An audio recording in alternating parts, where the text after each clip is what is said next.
최근 국군정보사령부에서 크게 화제가 된 사건이 발생했습니다. 절대 드러나선 안 될 비밀 요원의 신상 정보가 대거 해외로 유출된 겁니다. 참고로 국군정보사령부는 줄여서 정보사라 불립니다. 정보사의 주요 업무는 북한과 다른 국가의 국가정보 수집과 적국의 스파이 활동을 막는 방첩 활동입니다. 정보사는 정보기관이라는 점에서 자주 국정원과 비교됩니다. 하지만 대통령 직속 기관인 국정원과는 다르게 정보사는 국방부 소속입니다. 정보사는 또 국정원 요원이 할 수 없는 위험한 대북 특수작전을 수행하기도 합니다. 쉽게 말해서 정보사는 국방부 소속의 첩보부대라고 할 수 있습니다. 정보사는 대북 공작을 위한 휴민트를 관리하는 걸로 알려졌습니다.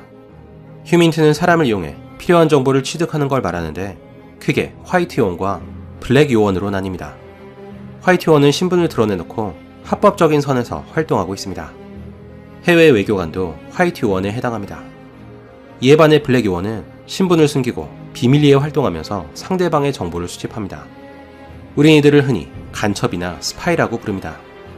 각국의 정부는 블랙 요원의 존재를 공식적으로 인정하고 있지는 않습니다. 하지만 많은 나라에서 블랙 요원을 운영하고 있다는 건 공공연한 비밀입니다. 그리고 적국의 블랙 요원을 막기 위해서 방첩 기관을 두고 있습니다. 블랙 요원은 발각된다 하더라도 나라의 보호를 받지 못해서 목숨을 잃을 때가 많습니다. 그래서 많은 블랙 요원들은 목숨을 걸고 정보를 수집하고 있습니다. 당연히 이들의 신상 정보는 1급 비밀입니다. 그런데 2024년 정보사의 중요한 군사 기밀이 외부로 유출됐다는 사실이 드러났습니다.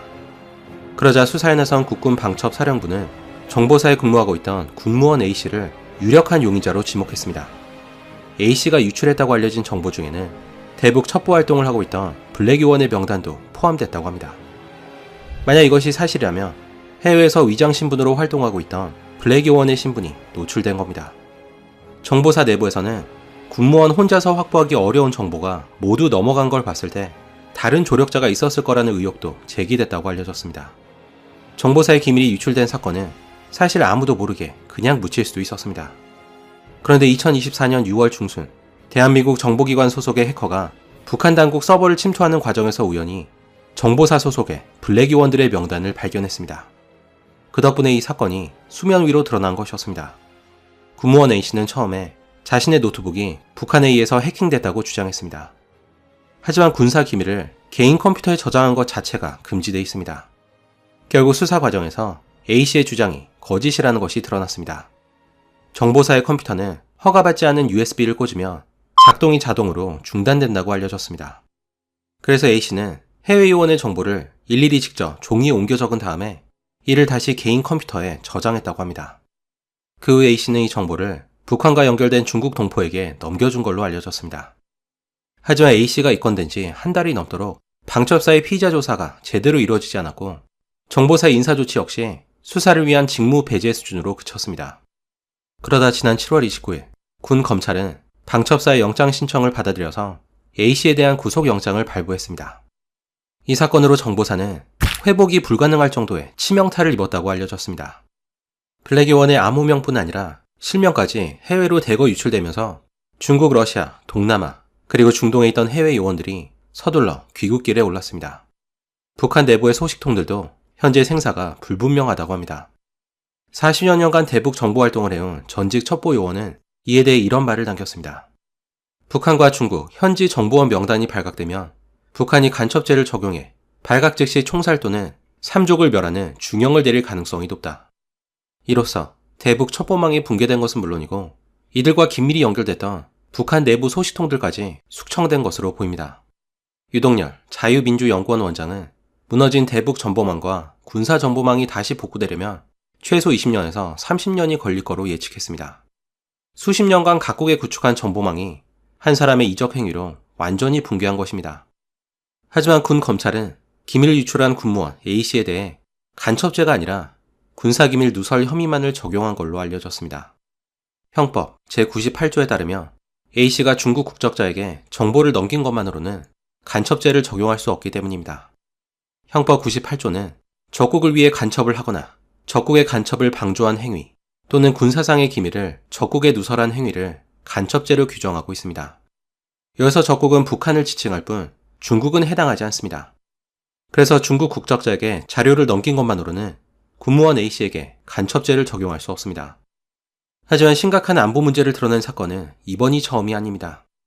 최근 비슷한 사건이 연달아 일어나고 있어서 대한민국의 안보에 구멍이 뚫렸다는 지적이 있습니다. 지난 몇 년간 일어난 주요 안보 사건을 요약하면 이렇습니다.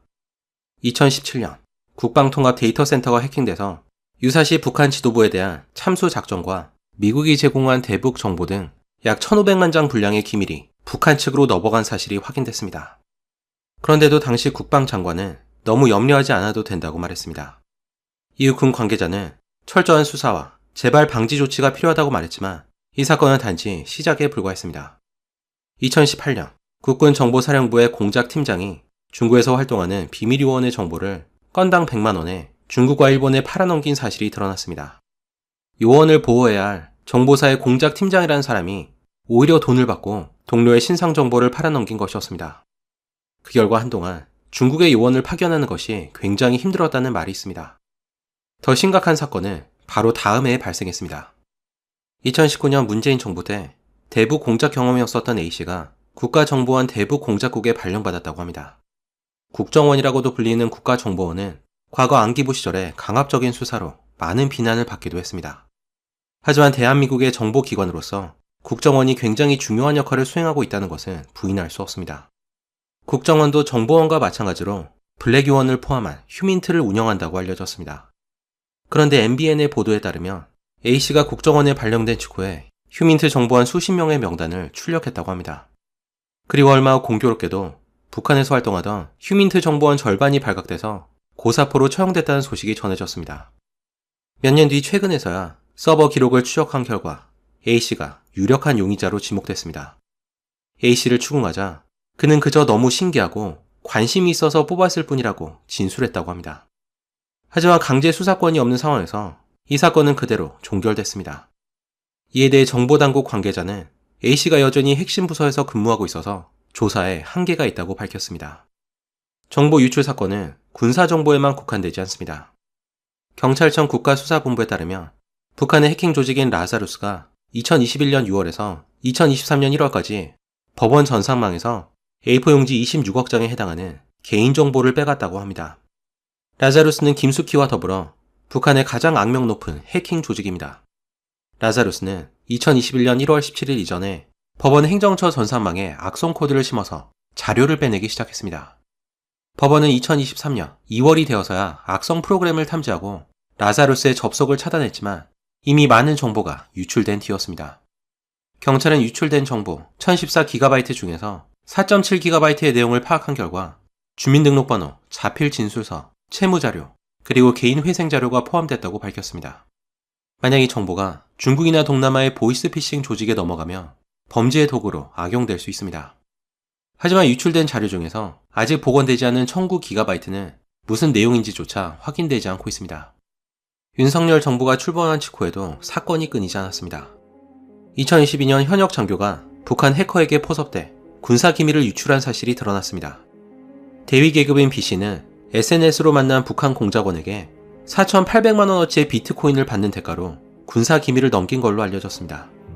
B 대위는 해커에게 군 전산망에 접속할 수 있는 로그인 자료를 제공했지만 다행히 사전에 차단한 덕분에 실제 해킹이 일어나진 않았던 것으로 보입니다. 2022년 10월 북한의 해킹 조직인 김숙희, 라자루스, 그리고 안다리엘이 합동으로 대한민국의 방산업체 83곳에 사이버 공격을 가해 이 중 10여 곳이 해킹 피해를 본 사실이 확인됐습니다. 이들의 목적은 국내에 방산 기술을 빼내는 것이었습니다. 이들은 주로 보안이 취약한 방산 협력업체를 해킹해서 주요 서버에 악성 코드를 유포하는 수법으로 중요 자료를 해외 클라우드 서버로 빼돌렸다고 합니다. 하지만 피해를 본 업체 대다수가 수사를 시작하기 전까지 이 사실을 전혀 몰랐던 것으로 알려졌습니다. 2024년 한국 항공우주산업에 파견된 인도네시아 기술진이 대한민국이 개발한 초음속 전투기 KF-21의 개발 정보를 외부로 빼돌리려다가 적발된 사건이 있었습니다. 인도네시아 국적 A씨는 KF-21의 개발 자료가 들어있는 USB를 지니고 퇴근하다가 적발됐다고 합니다. USB에는 6,000건 이상의 자료가 담겨 있어서 만약에 유출됐다면 KF-21의 핵심 기술 상당수가 넘어갔을 가능성이 큽니다. 특히 A씨가 USB에 담은 자료 중에 KF-21의 3D 모델링 프로그램인 카티아가 있을 거라는 의혹이 있습니다. 카티아만 있으면 단시간에 KF-21의 시제품을 만들 수 있을 정도로 핵심 자료입니다. 그런데 인도네시아 국적 A씨는 2017년부터 한국에 체류하고 있어서 이미 많은 기술 자료를 빼돌린 게 아니냐는 의혹이 있습니다. 이에 대해 한국항공우주산업 관계자는 카티아 설계도가 엄격한 통제하에 있어서 유출될 가능성이 없다고 일축했습니다. 그리고 최근에 군사기밀 유출 사건이 논란이 되자 여야는 서로에게 책임을 전가하고 있습니다. 대한민국에서 방첩과 대공 수사를 담당하는 기관으로는 국정원이 있고 과거 기무사라고 불렸던 국군방첩 사령부가 있습니다. 하지만 2018년 기무사는 쿠데타를 모의했다는 등의 의혹을 받아서 해체된 뒤에 다시 편성됐습니다. 이 과정에서 기무사에 속한 인원이 4,200여 명에서 2,900명으로 크게 감축된 적이 있습니다. 게다가 최근에는 간첩을 수사할 수 있는 권한인 대공수사권이 국정원에서 경찰로 완전히 이관됐습니다. 하지만 경찰에 간첩을 잡을 전문 인력이 부족해서 경찰이 안보 수사에 한계를 보일 거라는 우려가 있습니다. 국민의힘 한동훈 대표는 이를 지적하면서 이렇게 말했습니다.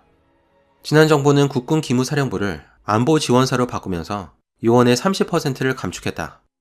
2020년에는 국가정보원의 대공수사권 기능을 폐지하는 법안을 일방적으로 통과시켜 국정원의 방첩 역량을 무너뜨렸다. 수사 업무를 오래 했지만 정보 수사는 일반적인 검경이 담당할 수 없다. 그러자 더불어민주당은 민간인 불법 사찰과 간첩 조작 사건 등 국정원의 과거 행적을 지적하면서 국정원의 권한을 확대하는 것은 과거로 돌아가는 거라고 비판했습니다. 이에 대해 더불어민주당의 윤건영 의원은 이렇게 말했습니다. 국내 정치에 반절쯤 개입하겠다는 의도로 해석된다. 국정원의 화려한 부활을 꿈꾸고 있다고 생각한다. 그리고 여기까지가 군사기밀 유출 사건 요약이었습니다.